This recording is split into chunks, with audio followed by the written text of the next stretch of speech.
Hello again, Glitch here, aka the original card game for the win. And I thought, with like them ramping up events, I might do more videos in Arena.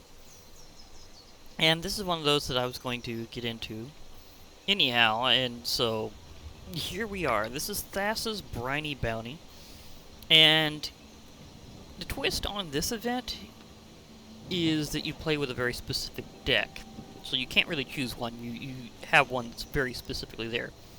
So everybody has the same deck. Now, there's also, of course, the idea of which card styles you're going to be getting. Apparently one for Threnody Singer, which is a Siren card. We have one for Calafi, Beloved by the Sea, so you get one of your demigods in awesome constellation style. And we have Thassa Deep Dwelling, which just look at the artwork here. That shows what it's going to look like on the card, and it's awesome. But I'm going to first show off what this event deck looks like. It's a variation of Hidden Depths, and brace yourself for it.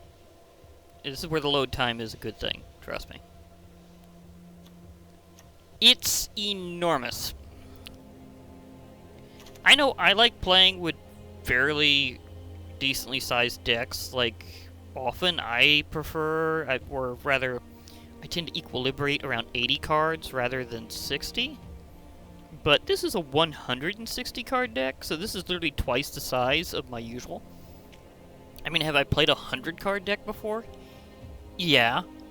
But this is 60 cards past that, so it's like, this thing is enormous. Now, I have seen an opponent with a whopping 200 card deck before. Just saying.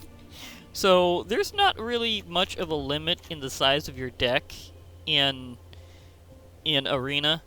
I mean, the old school rule was, and this is the original rule, that under a lot of different conditions, unless they specifically said so otherwise, is long as your deck could stand on its own for a certain length of time without falling over, it counted.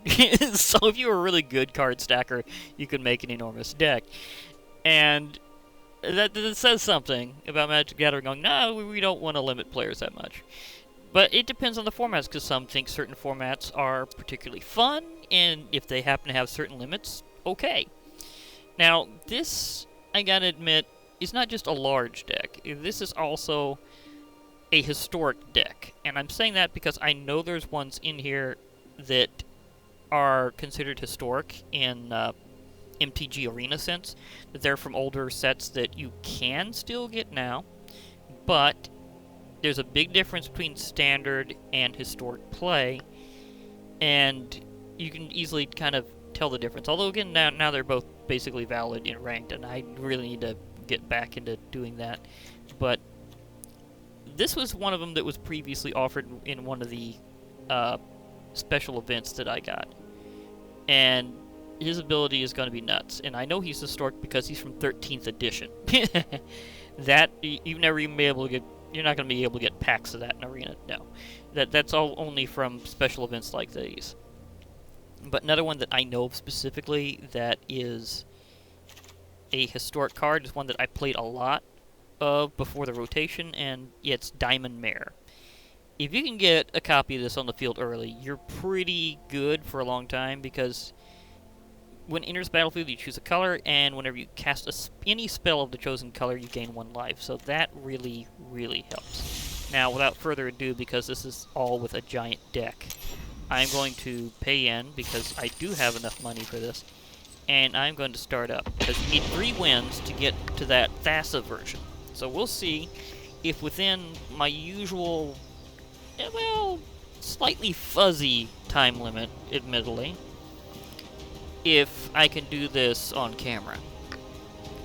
And of course, there's a lot of factors when you're doing online play, not the least of which is players sometimes suddenly noping out, which can be a good thing if you're trying to do a fast video.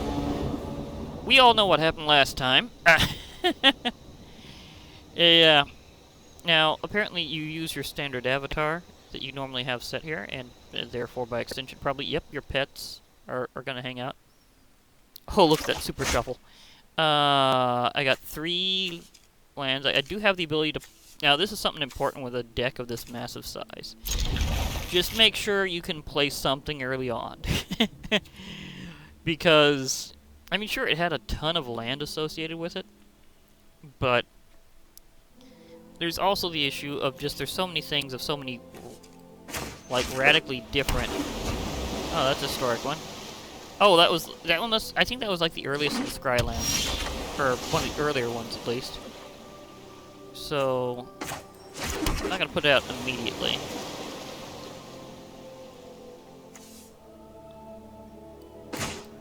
Let's just get that ready.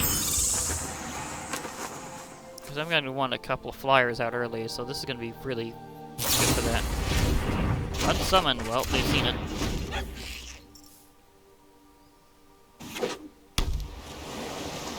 And this is a humongous deck. Again, we all have the same deck. So if you see anything anybody does, it is something that all players will be able to do in this event. So it doesn't matter if I'm doing it or if you see my opponent doing it. Consider it all basically created equal in this case. Yeah, I could use more land. I'm taking that.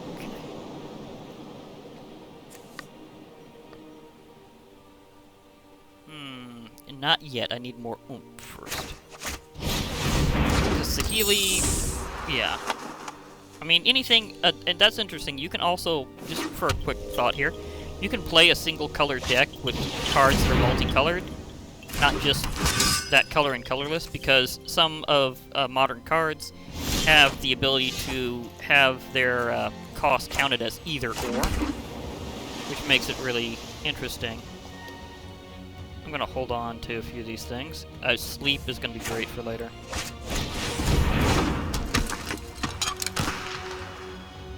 I'm going to hold off for a little while.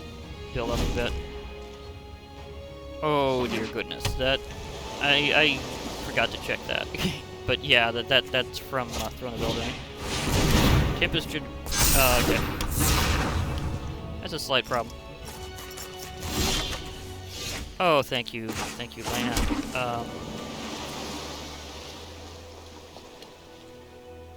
This could be interesting. I think I'll actually play her first. I draw a card.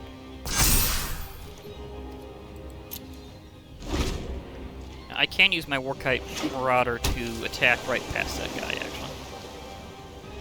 I'm trying to build up at least a little bit. This will get nuts if I play that, though. Just stupendously nuts.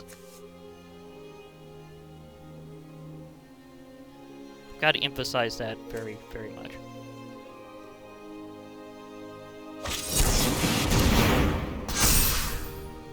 Okay, they're using Thassa's intervention to check their library. Which is actually kind of a good thing with a deck this ginormous. Is scan through, folks. You're probably going to need it. Oh, I got 5 possible. See, this would be a good time to get out diamonds in there. Obviously, I'm choosing blue. I mean, that's what this whole thing is about. Sahili. The world yields to art, not oppression.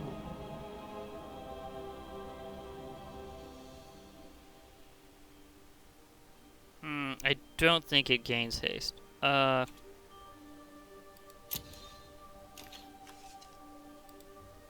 Will attack because this grants me the ability to get that out of my way.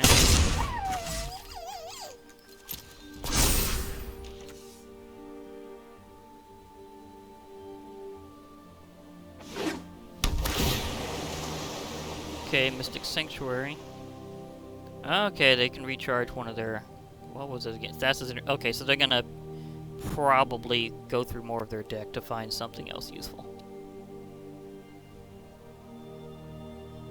But this whole event is going to be epic level play because of just the whole... Okay.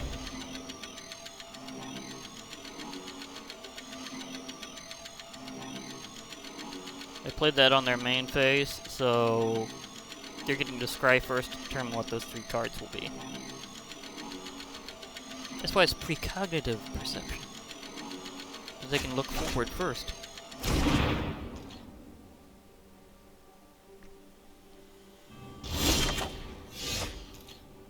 Oh, you gave me Thassa?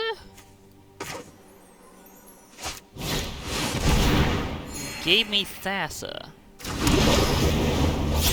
Thank you so insanely much. I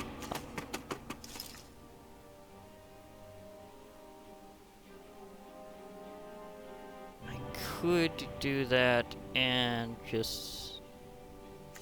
Nah, I'd rather keep her with her amount of actual, like, counters. Okay.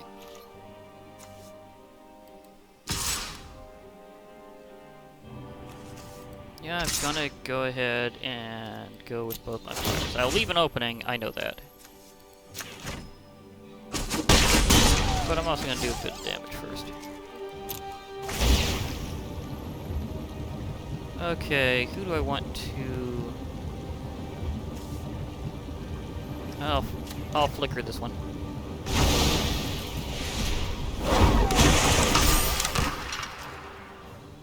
I say flicker because... Well, actually, I probably should have done it with her. Because that'll reactivate every time, so... Next time I'll do it with her.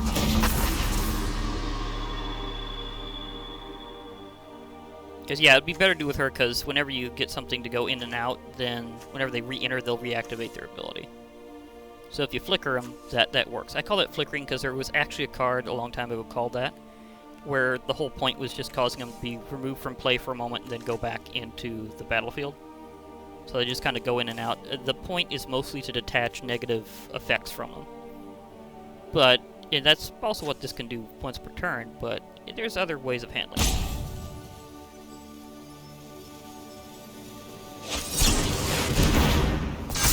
Diamond Knight is... I mean, that Diamond Knight is also a really good one that's straight up great artifact.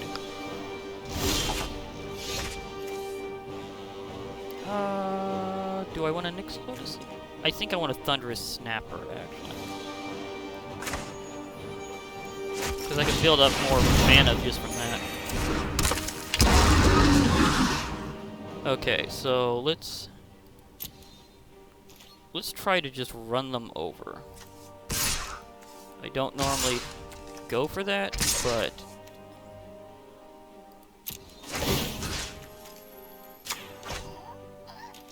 I do kind of need to do it.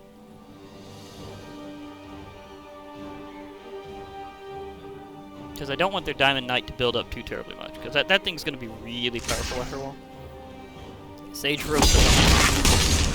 Decent choice for a blocker. I end my turn.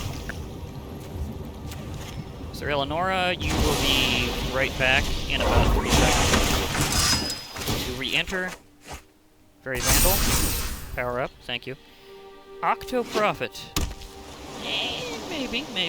I definitely need to prep something. Gain control of creature with converted mana cost X. That would be 3? So, could I afford that? Yes, I can. Or that one for just 3.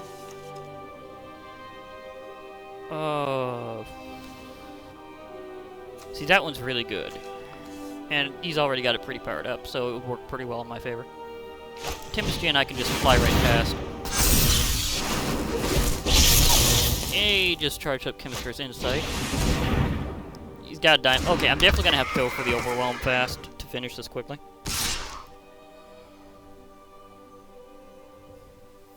As I said, I did leave an opening. Now, do I want to even bother blocking, though? Because I don't think I do. I think I want to just go ahead and let them hit. Because I'm going to be casting that in Transcend Melody in, like, a few seconds anyhow. And I'm going to be taking that. Okay, I am paying 3 for X.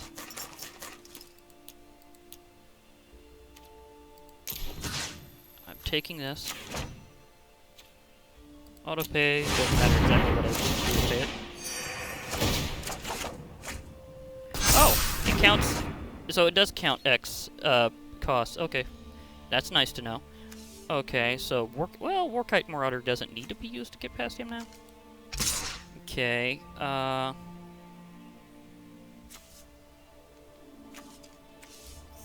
Thassa? Yes, please. Actually, this is enough to just finish this, so this has been a good game.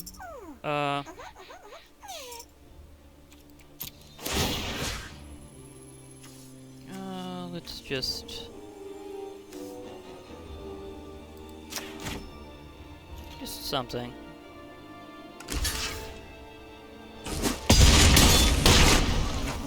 Because next turn this is gonna get nuts.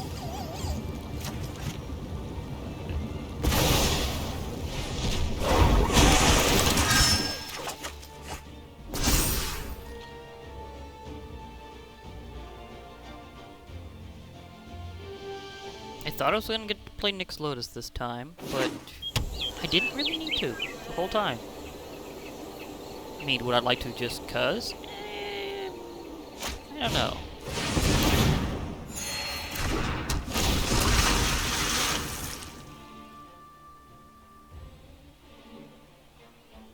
Okay, more Folk Trickster. One creature's gonna lose all abilities till end of turn. And gets tapped.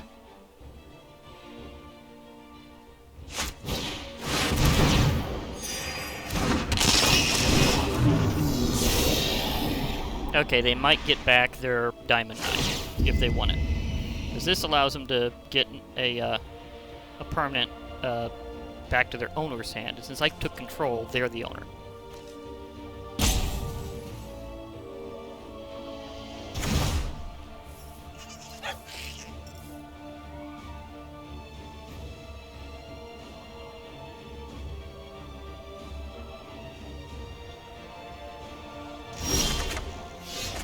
What they seriously don't know is I had a sleep card this whole time.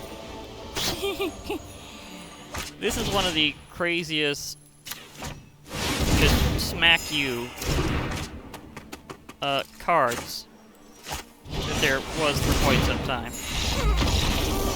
Aw, I was gonna do the big finish. I was going to, but they noped out. It was a good game. And I understand why. They were totally going to be defeated. I got my Trinity Singer style. Oh, you can... Oh, it just delayed that. I thought clicking it made it do that. Okay. In that case, next round, the one that is a constellation style, I like to call it. Because it makes it look like a constellation. It looks cool. So, yeah. But again, this is going to be one of those wacky events where it takes a lot of work with, even though you all have the same deck. You have to kind of know how to actually work it. Hey, it's Bruce.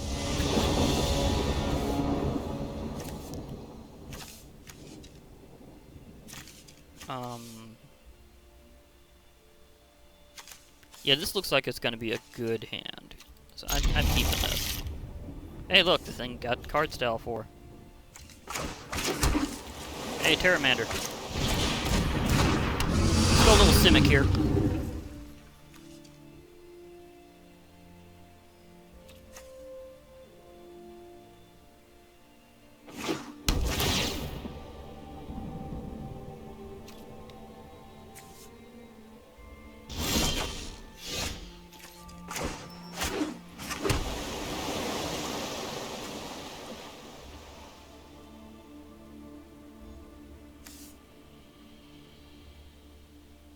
That's better for later. I will furiously eclipse everything.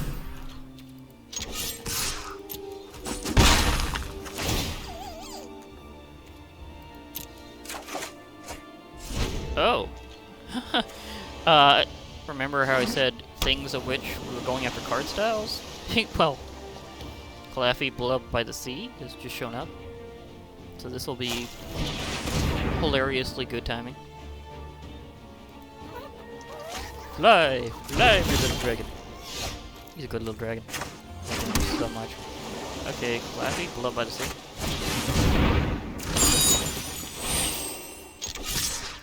Always an awesome entry.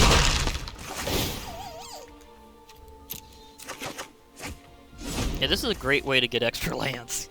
Even if nothing else, this is a great way to get extra lands. Because I'm going to need them for this deck, because there are some really good cards that are also really expensive.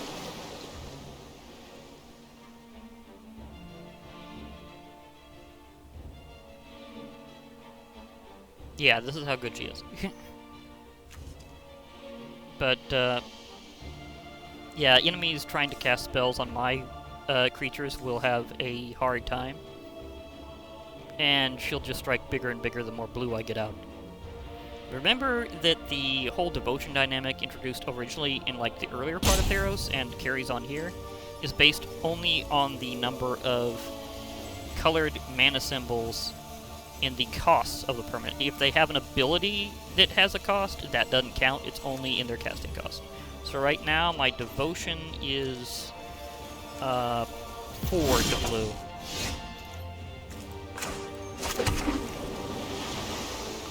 I'm not gonna put that one out yet. Thassa's Oracle, maybe?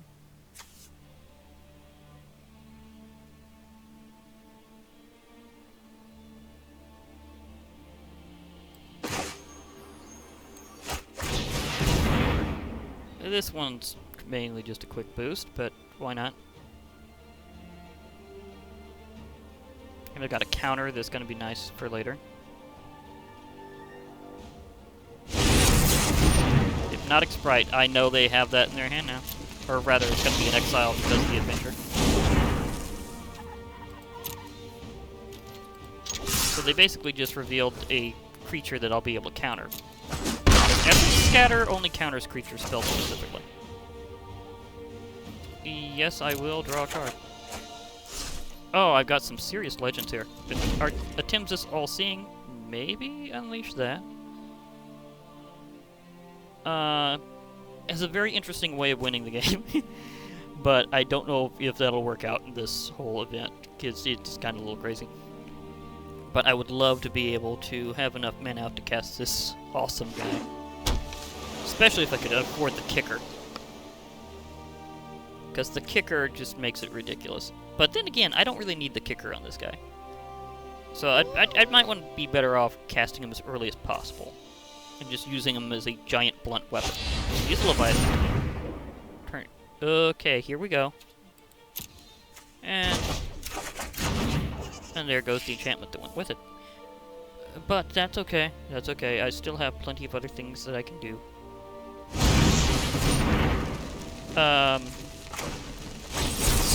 I say no. So you burned that turn there.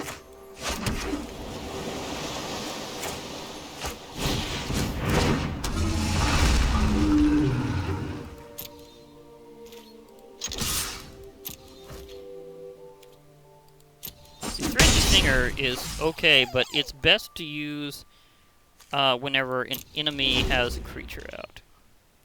So it weakens their power based on your devotion. Right now my devotion is 3. It also has it noted there visually. But it, ironically not whenever you actually go over the card. It's just only in the corner visually here, so you kind of have to watch where that is. Because that will tell you what it is immediately, though. If I can get an absolute buttload of mana, then I can use Adapt 4, which will be ridiculous. Oh wait, it also says it costs less for every instant sorcery in my graveyard. I only got 1 instant, so... still very expensive.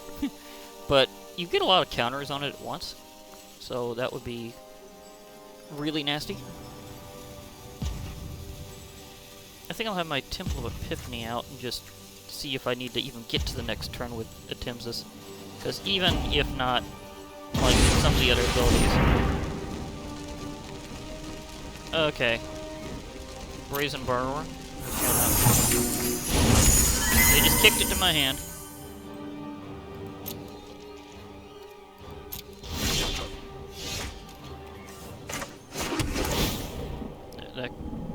Witching Well. Well, it would up my would up my devotion to blue, so I guess that'll be okay.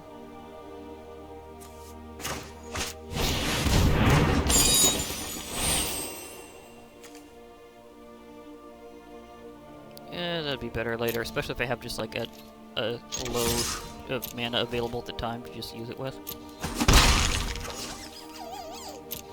Stolen by the Fae is actually pretty good, but I have to use it whenever I have a lot to pay on it. Right now I have literally nothing.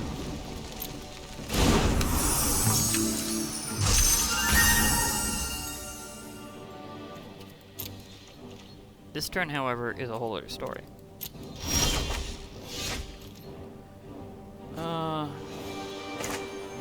I will, in fact, use this. I will pay 3, apparently.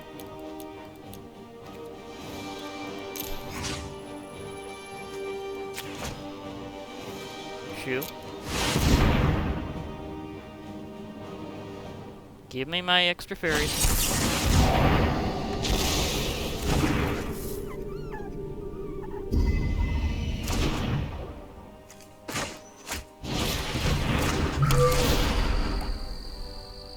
Blink of an eye, maybe midnight. I'm not really as big on midnight clock. I'll put you at the bottom. I'll take blink of an eye.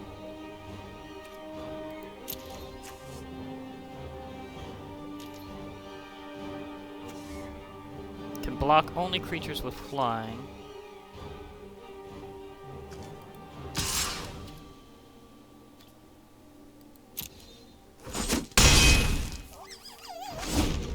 Yeah, this is where devotion powering a demigod up is awesome.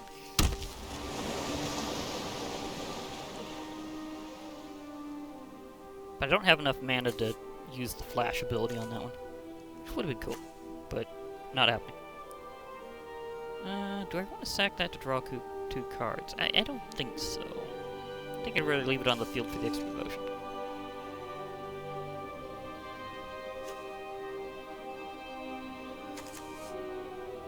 Wait, I see, that ability would cost you. I think I have enough to adapt.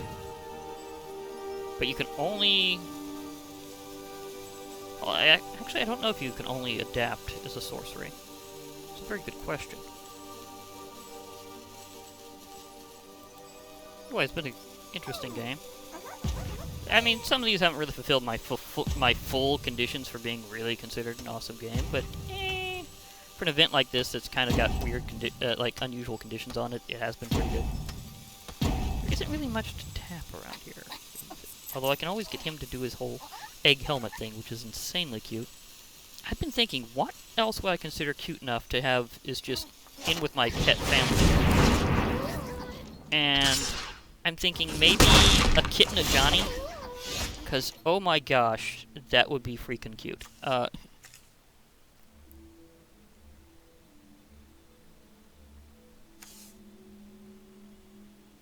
You know, I can actually pay the kicker. I am going with the kicker.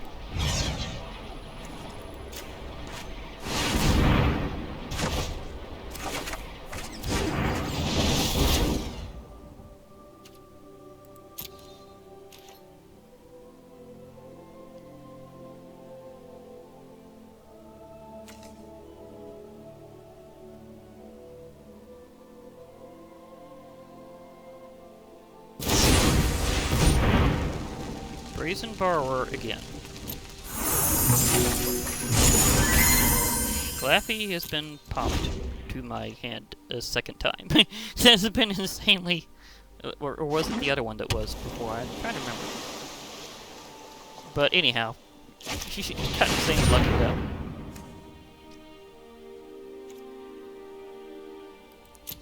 Draw 4 cards. Yeah, that's a pretty big benefit with a deck this size. But that cost him, like, a lot. Benthic Biomancer? Well, I can actually just pay this ability. Let's adapt, shall we? Okay, Simic Power has been just showing itself well.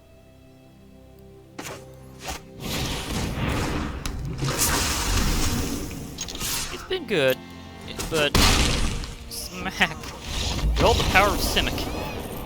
Because the Simic's all about evolving their members.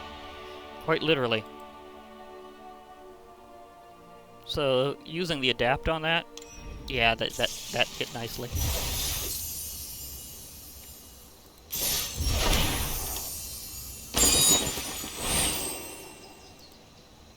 And Claffy, Beloved by the Sea as a card style. Can I actually apply card styles to this deck? I'm wondering. So I've won the mid. It doesn't look like you can. There's no option, because normally there would be an option. So I am going to have to say no. But the next one is for Thassa herself, so as a card style, because for her as a constellation card style, that is awesome.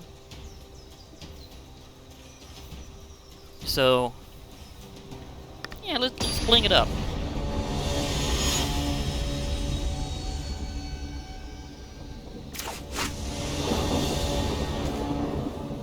Okay, Brazen Borrower on my side of things. Naiad of Hidden Coves, that could be interesting. Fairy Formation is humongous. Naiad of... okay, Slight... okay, so slight early on, but not too much. This one could be a little slow and risky, but I've won 2 in a row. So, I think I can afford a little more time if I need to.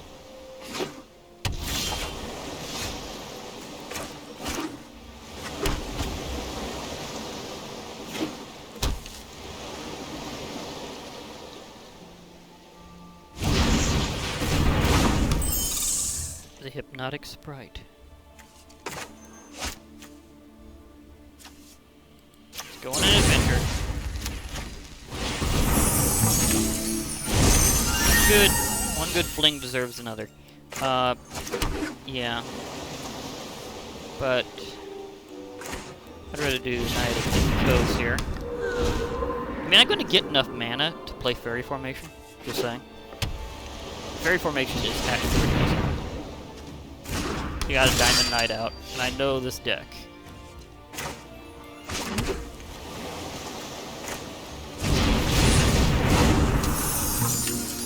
Now the Naiad of Hidden Coves is no slouch on power and toughness for its casting cost, so that means they were very unwilling to let go of that because it will grow a lot bigger.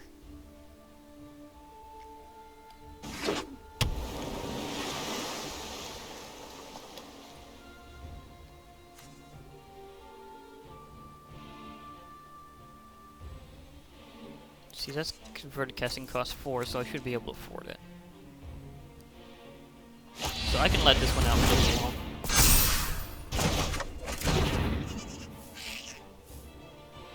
This Fairy Formation is actually a lot better than a lot of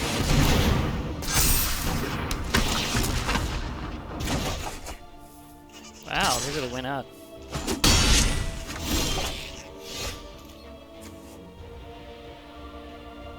Maybe later. Yeah, I'll take that.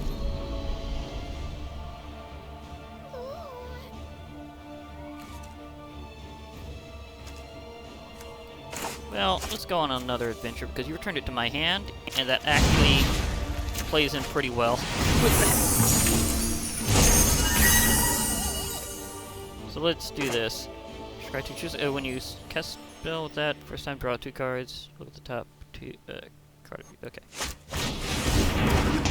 been a while since I played a Saga.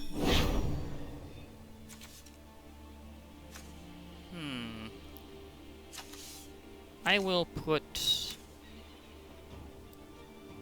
Stolen by the Fae on top. Leave that on top.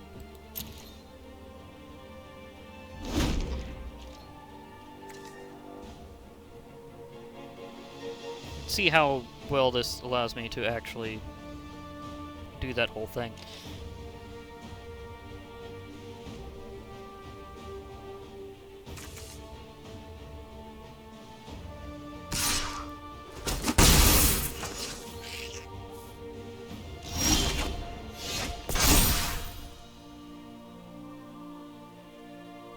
Okay, let's see here. Stolen by the Fae.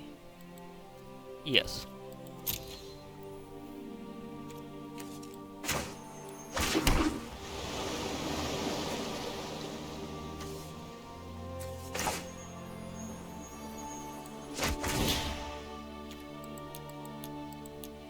3. Send you out. Thank you. Now I have 3 fairies. This is how that card was meant to have been played. I will get even more with this one. Trust me.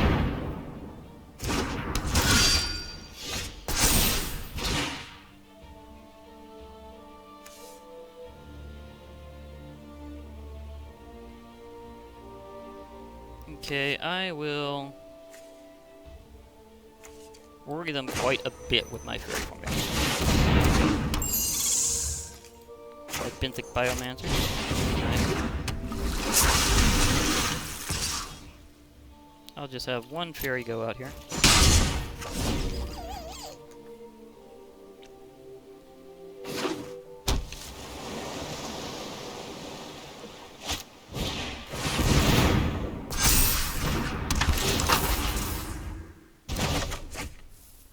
Yeah, they knew that thing was a danger. Was it this one? Yeah, I may have done that one thing a little too early. A little bit, but not much.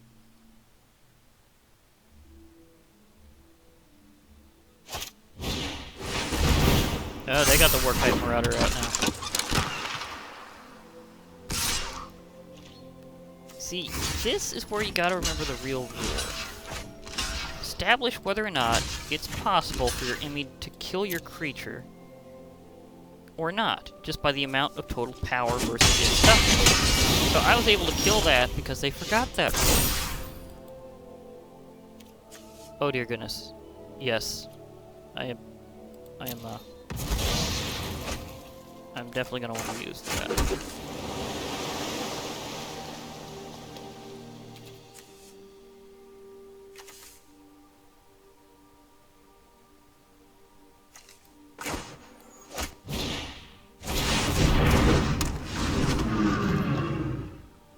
See, will they be willing to let that die or not is a good question. Because if I can eat him away, it's nice.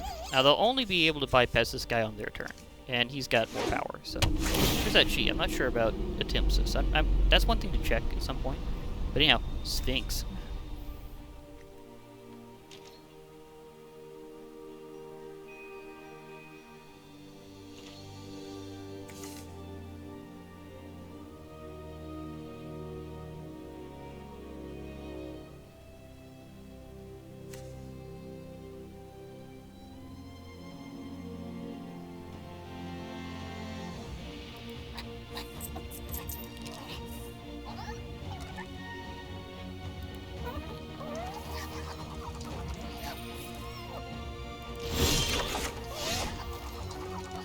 Mesmeric Benthid is pretty cool, but do I want to unleash it yet? I think I'll get my fairy formation back. Okay.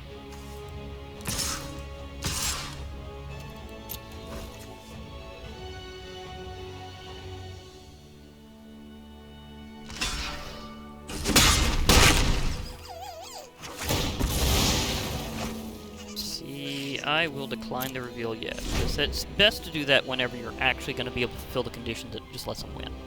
Or lets you win, actually. Because if you have 6 different cards with different mana costs, and you reveal your hand whenever Attempts hits an opponent, you automatically win the game.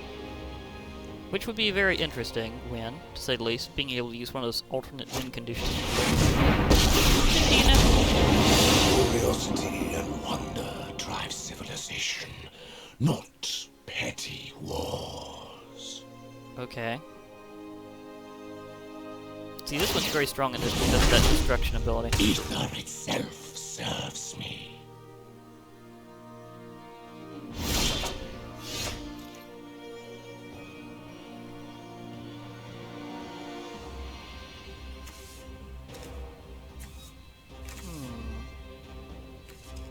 It's time to release the...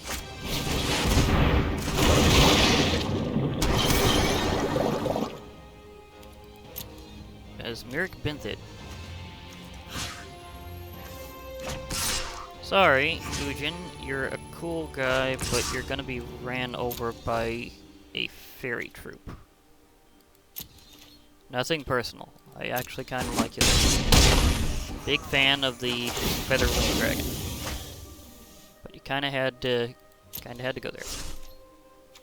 Now that counts as converted mana cost 2, by the way, because here we go with converted mana cost, X is always 0.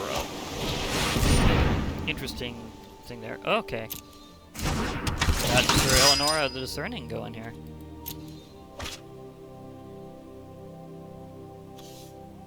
Hypnotic Sprite that did just cast.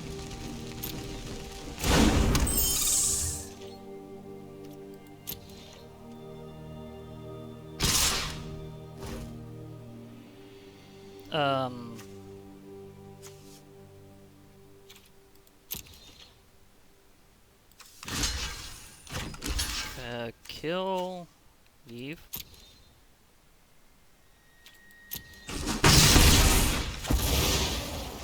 By exclusion mage. My turn. Oh, dungeon guys. Hahaha. This thing is always absurdly annoying. Thanks for the perfect timing of your cast. Because that is now just basically paralyzed.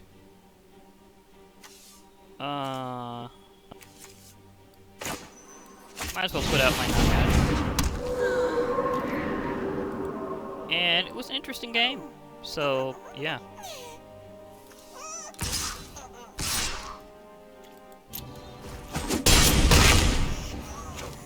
That event actually went in within usual thought there, so nice. In that case, I get to maybe show a little extra-ish, but I won't stretch it too much. Not this time.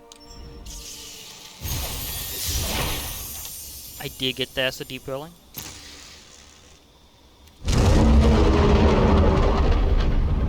Didn't think she'd roar that much. Did not see that part coming, but okay.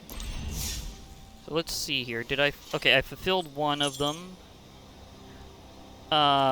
Which I think was just based on casting a number of creature cards in general. So hence my big payout. A little more experience to a pack of Theros. So I might do one of the other things at some point, because one of the other events is this workshop event, which is, and this is something that they've been having recently, is these little workshop events that pop up here and there. I don't even know if they're on a regular schedule, per se.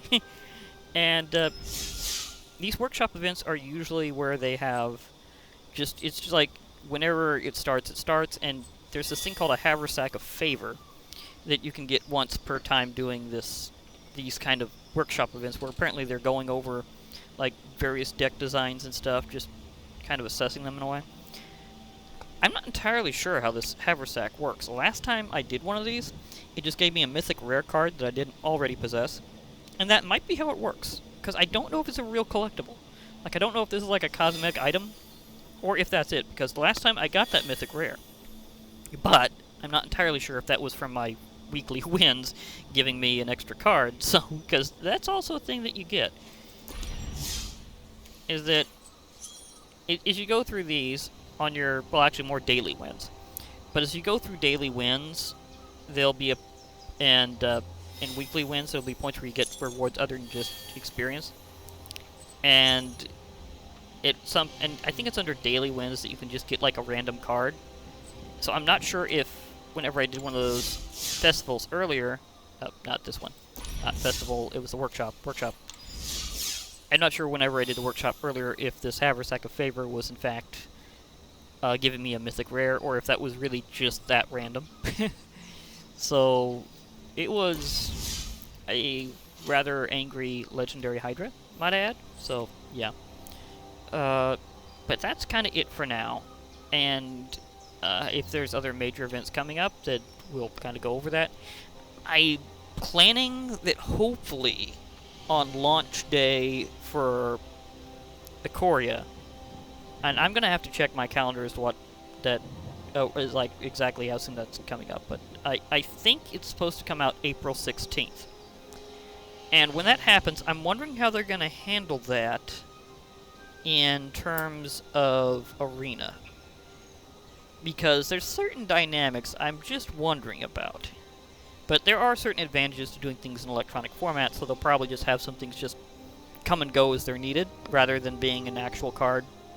Because a lot of these things will be like specific, like counters and tokens and stuff. So those cards wouldn't be like necessarily needed to be played in most formats directly. Those are things you can keep track of on your own in other ways. So I figured that would be the case in Arena, where they just have them show up when they need to. I mean, that's how it's usually done with tokens and the counters anyhow, so why not? But that's going to be a big thing coming up, and that's not yet, but we'll get there. But for now, you can kind of see how they're popping up with all these extra events recently, and some of them just kind of popping out of the woodwork now. So they're kind of like bringing up the pace. And this particular workshop has event decks that you play, kind of like with the event that I just did that was the festival, that you have a specific deck. Only in this case, it's 3 different decks you can choose from. And so if you look through those, you'll see that these are actually ones that you may or may not remember being historically earlier in the game as some of your default decks that you got for kind of doing introductory stuff. Because Eternal Thirst, I remember being one of those. Wing and Claw, yeah, I remember that being one of those. And Primal Fury, I remember all 3 of these being ones that were given to players at the start of the game earlier on for just doing their, like, going through initial stuff, getting kind of set up, maybe doing a little bit of initial play to get some quests done, and then they would just be awarded, like, certain full decks that had, like, a lot of cards each. So it gave them the ability to kind of figure out how to maybe not just use those decks, maybe how to redesign them into stuff of their own, but it was kind of a starting out thing that they did, and they're still going to do that periodically whenever they do a rotation. That they'll then have, like, that new players and old players can get, like, these whole decks to work with, and that way you won't be, like, stuck behind, like, the people who are, like, total pay-to-wins and just constantly just chucking money at it to just get all sorts of cards. So that way everybody's got at least some stuff they can work with. Often they include some legends and mythic rares and stuff that let you have at least some things that you can say, well, just about everybody's going to be able to use that card if they want to. So, yeah. And so that's kind of the news I wanted to go over to, and kind of pointing out how some of these current events are working after I got through with that one. So for now, I'll be logging off. Maybe I'll be checking out the next event fairly soon, because it does look interesting. And I'm still wondering how this works. And maybe, just maybe, I'll figure it out later to say whether or not it's really that you always get a mythic rare that you don't already own thing. Because that would be a very interesting way of doing it. You do an event, you're guaranteed a mythic rare. That would be awesome. And if that's how it worked before, I'm really grateful. And we'll be doing more of those in the future, especially when these are all free events again. They are for limited time, though, so if you've got Arena, watch out for them, because they will be coming up. Now, I think, with all that said, I can finally log off for a while, so hope to hear from you all later. Bye for now, everybody, and remember, MTG forever.